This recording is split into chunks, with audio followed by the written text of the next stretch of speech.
около вас есть женщина. У этой женщины есть какие-то проблемы сейчас в жизни. Но, знаете, она, скорее всего, что получает здесь возврат. Пыталась вам делать плохо, да, пыталась, возможно, сейчас пытается, возможно, выйти из тех энергетических потоков, в которые она попала, да, в то зло, которое она делала, но все по кругу возвращается. Здесь выходит Иерофант. Знаете, здесь как высшие силы вступаются за вас. Вас защищают от ее воздействия, от ее плохих намерений.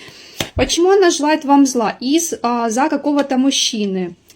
Возможно, зависть, возможно, чувство, что мое, хочу что-то отнять, да, здесь вот как бы мужчину. И уже у нее либо это в планах, либо она даже уже какие-то действия могла сделать.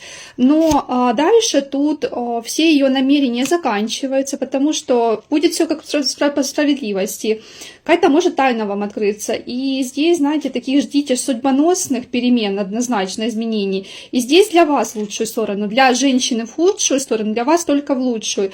Пусть будет так, все плохое пусть уходит из вашей жизни, и все плохие пусть уходят, а только лучшее остается с вами.